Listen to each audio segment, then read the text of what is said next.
Hi friends, great day to all. Welcome back to rainbow talk channel. இன்றைக்கி நம்ம பார்க்க போகிற வீடியோ எதை பற்றினா, நம்ம ஃப்ரெண்ட்ஸ் கேட்ட ஒரு மிகப்பெரிய சந்தேகம் இது. என்னென்னா, நான் கருமுட்டை வளர்ச்சிக்காக டிப்ஸு ஃபாலோ பண்ணுறேன் சிஸ்டர். பட் எனக்கு அதில் இம்ப்ரூவ்மெண்ட் இல்லை. என்ன பண்ணுறது? எனக்கு நீர்க்கட்டி தொந்தரவு இருக்குது அப்படின்னு சொல்லியிருந்தாங்க. ஸோ அதை பற்றியான ஒரு கிளாரிஃபிகேஷனான வீடியோ தான் இன்றைக்கி நம்ம பார்க்க போகிறோம். ஸோ ப்ளீஸ் வீடியோவை ஸ்கிப் பண்ணாமல் பாருங்கள். பொதுவாக இந்த கருமுட்டை உற்பத்தி, கருமுட்டை வளர்ச்சி அடையாமல் அப்படியே அதே வளர்ச்சியில் இருக்கிறது, இது எல்லாத்துக்குமே நிறைய காரணங்கள் அப்படின்னு சொல்லப்போனால், மிக முக்கியமான ஒரே ஒரு காரணம் என்னென்னா ஈஸ்ட்ரோஜன்கிறது தான். இது உங்களுடைய மென்சஸ் ஆன நாளில் இருந்து அடுத்த 14 டேஸ் வரைக்கும் ஒவ்வொரு நாளும் கருமுட்டைக்கு வளர்ச்சி இருக்கும். அந்த ஒவ்வொரு நாளும் வளர்ந்து தான் கரெக்டாக அது கருமுட்டை ஓவுலேஷன் நாளன்று வெடிக்கிறது. அப்படி இயற்கை முறையில் எந்த அளவுக்கு அது வளரும், அதே நேரத்தில் இயற்கையாகவே அதுக்கு வெடிக்கிற தன்மை இருக்குமா, அதை பற்றியும் நம்ம இப்போ பார்க்கலாம். ஆமாங்க, கருமுட்டை ஒவ்வொரு நாளும் அது வளர்ந்து கொண்டே இருக்கும். ஒவ்வொரு நாளும் பார்த்திங்கன்னா 2 மில்லிமீட்டர் அளவுக்கு இயற்கையாகவே அதுக்கு வளர்கின்ற குணாதிசயங்கள் இருக்கிறது. அப்படி வளர்ந்து வந்துக்கிட்டே இருக்கும்போது குறிப்பிட்ட அளவு அது ரீச் ஆனோன்னு, எக்ஸாம்பிள் 18 எம்எம்ல இருந்து 24 எம்எம் வரைக்கும் இதுக்குள்ளே எந்த நிலையை அது அடைஞ்சாலும் அதுவே இயற்கை முறையில் வெடிக்க ஆரம்பிக்கிவிடும். அந்த நாளில் ஓவுலேஷன் நடக்கும். அந்த நாளாக ஒன்றாக இருக்கும்போது உங்களுக்கு ப்ரெக்னென்சி சான்சஸ் அதிகமாக இருக்கும். இதுதான் கருமுட்டை வளர்ச்சி அடைகின்ற ஒரு வழி. இதில் என்ன பிரச்சனை ஆகுது? நான் டிப்ஸு ஃபாலோ பண்ணுறேன், எனக்கு சக்ஸஸே ஆக மாட்டேங்குது. 2 மந்த்ஸாக நான் எடுக்கிறேன். நம்ம ஃப்ரெண்ட்ஸ் சொன்ன மிக முக்கிய காரணம், நான் 2 மாதமாக எடுக்கிறேன் சிஸ்டர், எனக்கு இம்ப்ரூவ்மெண்ட் இல்லை அப்படிங்கிறது தான். எப்போவுமே ஒரு கருமுட்டை குவாலிட்டியாக நமக்கு உருவாகணும்னா அதுக்கு குறைந்தது 3 மாதம் இடைவெளி வேணும். 90 நாட்கள் எடுத்துக்கொள்ளும். ஏற்கனவே இருக்கின்ற கருமுட்டைகளை அது மெச்சூர்டு ஆகாமல் இருக்கிறது அப்படியே நாளடைவில் படிந்து அது நீர்க்கட்டியாக மாறுகிறது. இப்போ நீர்க்கட்டியாக மாறுறப்ப என்ன ஆகுது? புதிய நீர்க்கட்டிகளை உருவாக முடியலை, உருவாகின்ற இடம் அங்கே இல்லை. இது ஒரு காரணம். 2வது காரணம், போதிய ஹார்மோன்கள் அந்த கருமுட்டைக்கு பத்தவில்லை. அதனால தான் நம்ம கருமுட்டை வளர மாட்டேங்குது. அப்போ என்ன பண்ணுறது சிஸ்டர்? கட்டாயமாக 3 மாதம் கம்பல்சரியாக ஃபாலோ பண்ணிங்கன்னா மட்டும்தான் கருமுட்டை வளர்ச்சியில் எந்த பிரச்சனையுமே இருக்காது. நான் சொன்ன மாதிரி இயற்கையாகவே அது ஒவ்வொரு நாளும் வளர்ந்து கரெக்டாக அந்த வளர்ச்சி நிலையை எட்டியவுடன் அது கண்டிப்பாக வெடிக்க ஆரம்பிக்கும். அப்போ என்னங்க பண்ணுறது? இந்த ஹார்மோன் முட்டை வெடிக்க வைக்கிறதுக்கு, முட்டை கரெக்டாக வளர்க்கு நாம் அதுக்கு ஃபுட்டு கொடுக்க போகிறோம். என்னென்ன ஃபுட்டு அப்படின்னா, ஈஸ்ட்ரோஜன்கிற ஒரு ஹார்மோன்கள் நிறைந்த ஃபுட்டை நாம் கொடுக்க போகிறோம். எது வழியாக எடுத்துக்க போகிறோம்? எதை டேப்லெட்ஸ் எடுத்துக்க போகிறோமா அப்படின்னா, டேப்லெட்ஸும் நீங்கள் எடுத்துக்கொள்ளலாம். அதே நேரத்தில் இப்போ நான் சொல்கிற இந்த உணவு வகைகளையும் நீங்கள் எடுத்துக்கொள்ள வேண்டும்.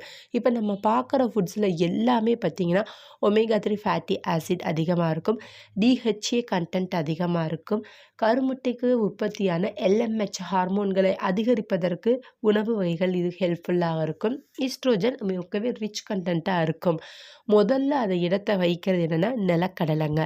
நிலக்கடலை நம்ம எல்லாருக்குமே சேர்ந்தோம். ஆவியில் வேக வச்சு சாப்பிடுவோம், வறுத்த நிலக்கடலை சாப்பிடுவோம், நம்ம கடலையை நிறைய விதமாக சாப்பிடுவோம். பட் கருமுட்டை வளர்ச்சி அடைவதற்கு நான் சொல்கிற மாதிரி பயன்படுத்திக்கோங்க. எண்ணி 15 நிலக்கடலை மட்டும் எடுத்துக்கோங்க. நைட்டு தண்ணீரில் ஊற வச்சுருங்க. இது பச்சை நிலக்கடலை, வறுத்த நிலக்கடலை கிடையவே கிடையாது. வறுத்த நிலக்கடலையை சாப்பிடுவதை விட்டுடுங்க. ஏன்னா வறுத்த நிலக்கடலை எடுத்துக்கொள்ளும் போது உடம்புல பித்தம் தங்கும். ஸோ வறுத்த நிலக்கடலை விட்டு வேக வைத்த நிலக்கடலை நீங்கள் சாப்பிடலாம், அது பிரச்சனையே இல்லை. இப்போ நம்ம கருமுட்டை வளர்ச்சிக்கு நைட்டு தண்ணீரில் ஊற வைத்து மறுநாள் காலையில் அந்த தண்ணீரை கீழே ஊற்றிடுங்க. அந்த தோலெல்லாம் வந்துவிடும். அதை ரிமூவ் பண்ணிவிட்டு இந்த எண்ணி ஊற வைத்த 15 நிலக்கடலைகள் டெய்லியும் நீங்கள் சாப்பிடலாம். சாப்பிட்டு வரும்போது இது உங்களுக்கு பாடியை ஸ்ட்ரென்தன் பண்ணும். மிக முக்கியமாக நீங்கள் ரொம்ப ஷைனிங் ஆவீங்க. ஏன்னா நிலக்கடலையில் அந்த அளவுக்கு ஒரு இப்போ நம்ம நிலக்கடலையை நீங்கள் மிக்சியில் போட்டு அரைச்சிங்கன்னா ஒரு எண்ணெய் பிசுபிசுப்பு தன்மை இருக்கும். நீங்கள் எத்தனை பேர் நோட் பண்ணியிருக்கீங்கன்னு தெரில, வேணால் நீங்கள் ட்ரை பண்ணி பாருங்கள் நிலக்கடலையை. அதனால் பட்டும் படாமல் அரைக்கணும் அப்படின்னு சொல்லுவாங்க. ஏன்னா அந்த எண்ணெய் பதம் இருக்கின்ற உணவுகளில்தான் அதிக அளவு ஈஸ்ட்ரோஜன் ஹார்மோன் செக்ரிகேஷன் இருக்குது. அப்படிப்பட்ட இந்த நிலக்கடலையை இந்த மாதிரி மாதிரி தண்ணீரில் ஊற வைத்து எடுத்து சாப்பிட வேண்டும். அடுத்து என்னங்க பண்ணுறது, புதிதாக கருமுட்டை உற்பத்தி ஆகிறதுக்கும் இது ஹெல்ப்ஃபுல்லாக இருக்கும், கருமுட்டை வளர்ச்சி அடைவதற்கும் இது ஹெல்ப்ஃபுல்லாக இருக்கும். அடுத்து நம்ம 2வது பார்க்கக்கூடியது விதைகள். கண்டிப்பாக விதைகளை எடுத்துக்கொள்ள வேண்டும். என்ன விதைகளை எடுத்துக்கொள்ளலாம் சிஸ்டர்? ஃப்ளாக்ஸ் சீட், ஆளி விதையை கம்பல்சரி எடுத்துக்கொள்ளுங்க. வாரத்திற்கு 3 நாட்கள், இல்லை என்றால் 1 நாள் விட்டு 1 நாள் வீதம் இதை எடுத்துக்கொள்ள வேண்டும். எப்படிங்க எடுத்துக்கொள்கிறது? இந்த ஆளி விதையை வாங்கி லைட்டாக ஒரு எம்டி பேனில் ஃப்ரை பண்ணி வச்சுக்கோங்க. 1 டீஸ்பூன்னு அதை பற்களாக மென்று கடித்து சுவைத்து முழுங்குங்க. இல்லை நான் பவுடர் பண்ணி வச்சுட்டு 2 டீஸ்பூன் சாப்பிட்றேன், ஓகே. இல்லை பவுடர் பண்ணி வச்சுட்டு நான் தோசையில் வந்து பொடி தோசையாக சில பேர் சாப்பிடுவாங்க, அந்த மாதிரி இந்த ஃப்ளாக்ஸ் சீட்ஸை தூவி நான் சீட் தோசையாக வந்து சாப்பிட்றேன். இது ரொம்ப எஃபெக்டிவாக இருக்கும். இந்த மாதிரி தோசைகளை இல்லை நீங்கள் இட்லி தொட்டு சாப்பிட்றப்ப இந்த விதைகளை பவுடர் பண்ணி வைத்து அதை நாம் வந்து தொட்டு சாப்பிடும்போது இன்னும் அதற்கு மருத்துவ குணங்கள் அதிகமாக இருக்கும். அடுத்து நம்ம 3வது பார்க்க போகிறது ரொம்ப ரொம்ப இம்பார்ட்டண்ட்டுங்க. இது கண்டிப்பாக எடுத்துக்கொண்டே ஆக வேண்டும். என்னென்னா, காலையில் வெறும் வயிற்றில் 1 டீஸ்பூன் நெய்யுங்க, சுத்தமான நெய்யை வந்து எடுத்து சாப்பிட வேண்டும். 1 டீஸ்பூன் மட்டும் போதும். நான் ஏற்கனவே சொன்ன மாதிரி பிசுபிசுப்பு, அந்த எண்ணெய் பிசுப்பு இருக்கின்ற இயற்கை உணவுகளிலிருந்து கிடைக்கக்கூடிய நம்ம இந்த கைண்ட் ஆஃப் ஃபுட்ஸ் எல்லாம் இயற்கை முறை ஈஸ்ட்ரோஜன் ஹார்மோனுக்கு ரொம்ப ரொம்ப ஹெல்ப்ஃபுல்லாக இருக்கும்.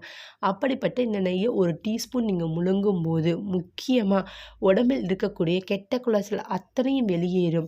மிக முக்கியமானது, ஃபாலோப்பியன் டியூப்பில் உங்களுக்கு பிளாக்கேஜ் வருவதற்கான வாய்ப்பு மிக மிக குறைவு. அடுத்தது, உங்களுக்கு நீர்க்கட்டி தொந்தரவு இருக்கா? நீர்க்கட்டி வராமல் இருப்பதற்கும், ஏற்கனவே இருக்கின்ற நீர்க்கட்டியை வந்து சைஸ் பெருசாகாமல் பார்த்துக்கொள்வதற்கும் இது ரொம்ப ரொம்ப ஹெல்ப்ஃபுல்லாக இருக்கும். மேக்ஸிமம் நெய்யை வாங்க. இல்லைங்க பெரிய நெய் கடை இல்லை பெரிய பிராண்டட் நெய்யை நான் பயன்படுத்துகிறேன் அப்படின்னா, என்னுடைய பர்சனல் சஜஷன், நீங்கள் வீட்டிலையே பாலாடையை சேமித்து உருக்கலாம். இல்லை அப்படின்னா பட்டர், எல்லா கடையிலுமே வெண்ணெய் வந்து கிடைக்கும். இந்த வெண்ணெயை வாங்கி வீட்டில் உருக்கிடுங்க. உருக்கி அதை நீங்கள் எடுத்துக்கொள்ளுங்க. ஏன்னா நெய் வந்து எல்லாமே ஸ்டாக் இருக்குது. எந்த அளவுக்கு அந்த எக்ஸ்பைரி டேட் இருக்குன்னு நமக்கு தெரியாது. நம்ம கொடுக்குறாங்க, அவங்க சொல்கிறத நம்ம கண்ணை மூடிட்டு வாங்கிடுறோம். அதே இது அந்த பட்டரை வாங்கி இங்கே உருக்கி எடுத்துக்கும்போது அந்த நெய் நம்ம எடுக்கும்போது அது வாசம் வந்து நம்மளுக்கு தெரியும். அது ஃப்ரெஷ்ஷான நெய்யா இல்லை எப்படி அப்படிங்கிறது. அதற்காகத்தான் நீங்கள் வெண்ணெய் வந்து ஊத்துக்குழி வெண்ணெயாக கிடைச்சா ரொம்ப ரொம்ப நல்லது. அந்த வெண்ணெயை வந்து நல்லா உருக்கி 1 டீஸ்பூன் நெய்யை டெய்லியும் காலையில் வெறும் வயிற்றில் எடுத்துக்கொள்ளும் போது இது உங்களுடைய ப்ரெக்னென்சி வாய்ப்பை தக்க வைத்து கொள்ளும். இப்போ இந்த 3 உணவுகளுமே ஈஸ்ட்ரோஜன் ஹார்மோன் அதிகமாக இருக்கக்கூடியவை. அதே நேரத்தில் உங்களுடைய கருமுட்டை வளர்ச்சியை தூண்டுவிப்பதற்கும் புதிதாக கருமுட்டை உற்பத்தி ஆகுவதற்கும் ஹெல்ப்ஃபுல்லாக இருக்கும். இதில் சந்தேகங்கள் இருந்தால் கீழே இருக்க கமெண்ட் பாக்ஸில் மென்ஷன் பண்ணுங்கள். மேலும் பர்சனலாக தொடர்பு கொள்ளணும்னு நினச்சிங்கன்னா வாட்ஸ்அப்பில் வந்து கான்டாக்ட் பண்ணுங்கள். நான் உங்களுக்கு விரைவிலேயே பதிலளிப்பேன். ஐ ஹோப் ஸோ ஃப்ரெண்ட்ஸ், இந்த வீடியோ யூஸ்ஃபுல்லாக இருந்துச்சு நீங்கள் நினச்சே லைக் பண்ணி ஷேர் பண்ணுங்கள். தேங்க்ஸ் ஃபார் வாட்சிங்.